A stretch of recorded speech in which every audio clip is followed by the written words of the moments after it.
Alright, hey guys, Abomination 9 here, back playing some more Bionic Heart. When we left off, Tina had come to the office, trying to figure out where the main lab was. We didn't tell her, we just said we don't know. We talked to Tom and Tanya in the park, and we set up our plan that we're gonna go through with right now.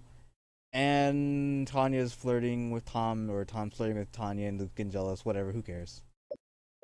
I arrive at the beach, still dressed in my normal clothes. Why are you not wearing, like, some trunks or something to make it less conspicuous? It makes me feel strangely out of place among all the people dressed for fun in the surf and sun. But I'm not here for fun. Now, if only I could find. Tanya? Yeah, no doubt she's wearing whatever. I'm pretty sure that's the same thing she wore to bed that one time, but just the backside, I guess. As I approach her, each of my steps falters a little more. The curves. So smooth. So perfect. Can we get on with it? Luke, I don't care. Hey, Tanya? This better be Tanya, too. The better might not be someone else. I mean, it has to be because she has, like, the separations in her arm. Yes? Ah, you're finally here. You, you look great. It doesn't matter. We're on here on a mission. Thanks. But there's no time for compliments. Let's get going. Exactly. You're right. There's something I need to tell you. As we descend into the sewers, I inform Tanya about Tina. Now, was the I don't know a good idea, or should I just told her to go to the laboratory? Damn it, that's not good. Tanya furrows her brow before voicing her thoughts aloud. After the visit from the police, the security at NanoTech is probably at maximum alert. We'll have to be even more careful now. I hope Tom will be safe. Let's hope. Asking for his help probably wasn't such a good idea. I'm sorry. It's not your fault. You couldn't have known about Tina.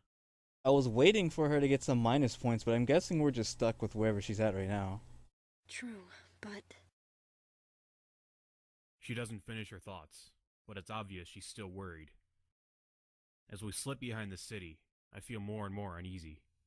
Aren't we supposed to be in some kind of protective suits right now so we don't get cruddy? We're clearly in the sewer already, so why we still got a portrait of her in this bikini thing or whatever the heck it is? This sort of covert movement isn't really my style, but Tanya seems surprisingly comfortable with it. She doesn't even hesitate for a second as we make our way to the nanotech basement. Her confidence comforts me a bit. When we arrive, I look around for some sort of exit. Looks like... Before I can finish my sentence, Tanya punches the floor, sending debris flying. Also, you should probably shut up so that they can't hear you. Though I mean, Tanya just punch the floor, so I should have said that before I skipped on to her punching the floor, because I was like, "Shut up, Luke. You're supposed to be committing espionage right now, or whatever you want to call it." So When the dust settles, I see a gaping hole in the ground. She did that? I make a mental note to never get on her bad side. Ever. I follow her through the hole in the floor, trying my best not to make too much noise as I pick my way over the rubble. The hole leads to a long, darkened tunnel with nothing more than a faint glow at the end. So is this the end? Is going to nanotech like the last thing we do, or what? The silence is a little creepy. When was the last time anyone came down this way? Tanya doesn't bother to wait. She races down the hallway, leaving me lagging behind as I try to keep pace with her. As I come out the other side, I freeze, dead in my tracks. Why?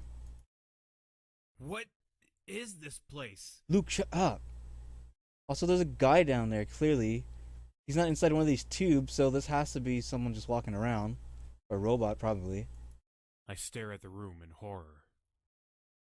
The tunnel has opened up into a huge room, with levels upon levels of glass cylinders neatly lined up like books stacked on a library shelf.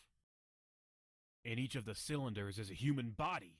Well, some of them are empty, so your observation is a little bit off. Ugh. Ugh.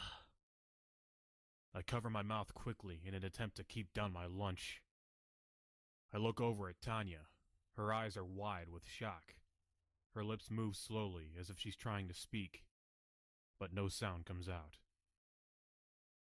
Why do some of them look like they're chill? Like this guy is like just lounging back on his back. It looks like he has his hands behind his head just chilling. This guy's sitting Indian style. Like some of them they look like they're actually still alive and not corpses. This place. Even in the silence, her voice is barely audible. This is where I was created. Hey, over here!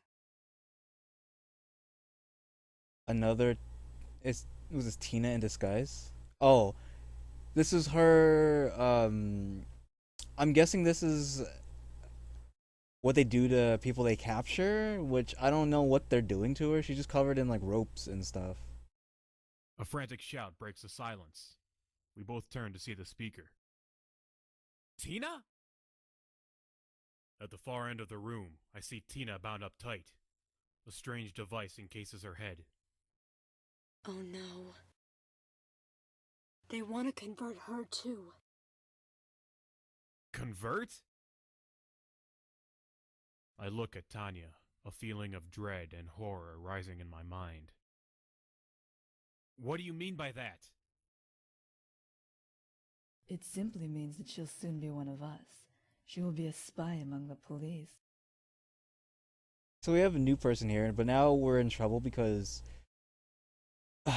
we got Tina, which we could have saved her, but now we have Julia here as well. So she has to be evil, clearly. Julia was the other cyborg, right, or the other android? I whirl around, caught off guard by the new voice. Or I guess they're cyborgs now because they're using human brains, right? So they're cyborgs. Who are you?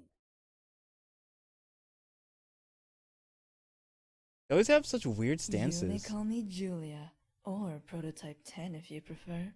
I'm the most advanced bionic prototype in existence. It's like, why is her hands doing this? I don't understand. Is she supposed to be holding something later on? I hear Tanya's breathing pick up. I glance over and see her muscles tensed like a beast ready to strike. Her ferocious glare is matched only by Julia's cold smile. The two eye each other carefully, searching for a weakness. By the way, I better still have my gun because like episode 1 or 2 or something, I got my gun out of my drawer for obviously inevitable like bad situations, and we haven't used it yet. I'm pretty sure it's not in the drawer anymore, so it better still be on our person. Julia makes the first move, leaping towards me before I can react. I'm frozen on the spot, but Tanya blocks her attack, sending her flying with a ferocious yell. Julia lands lightly on her feet and shakes off Tanya's attack, her cold smile still leering at us. Luke, get out your freaking gun. That's why I collected it in like episode 1 or 2. I glance around the room in desperation. I can't just stand here. 1, we could save Tina, and 2, you have the gun. What should I do? I think Tina... Luke, get out of here! Tanya's voice echoes through the room. Why did her face change? It's too dangerous for you! She glares at Julia, waiting for her next move. The piercing sound of the alarm is enough to break me free from my terror. I have to help!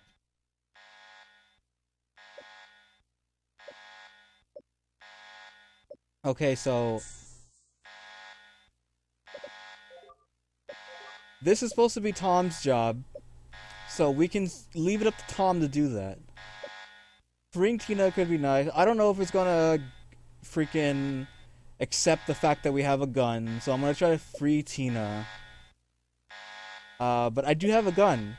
Though you have to assume that she's fast enough to dodge a shot or whatever, so... we're gonna go with freeing Tina. If it doesn't work, we'll try to kill her. Heeding Tanya's advice, I rush over to Tina's side. Please help me. Her voice is shaking. Don't worry, I'll get you out. I yank at the bindings around her. They're tough, but my adrenaline is racing like mad. I keep pulling without hesitation until Tina is finally freed. On a chair nearby, I spy a police uniform. I toss it to her. She smiles appreciatively before quickly putting it on. Across the room, I see Tanya and Julia are locked in battle. One vicious attack after another. Tanya doesn't miss a beat as she continues her assault on Julia. It looks like she's got the upper hand, but I wonder how long that will last. Thanks. You really saved me. We've got to stop the alarm! That's Tom's job. Let him do it. It's fine. Once the other police get here, we'll have backup. I can show them this place. But... Don't worry. I called Robbie. We can trust him. He's not corrupted like some of them. But what if... I said don't worry. Just trust me. As Tanya lands a decisive blow on Julia, the police come rushing in. And I'll leave it there for today. Hopefully this isn't too like hopefully like the game doesn't end in like 5 seconds from now. Yeah, guys, thanks for watching. To the next episode, like, share, comment if you do. See ya.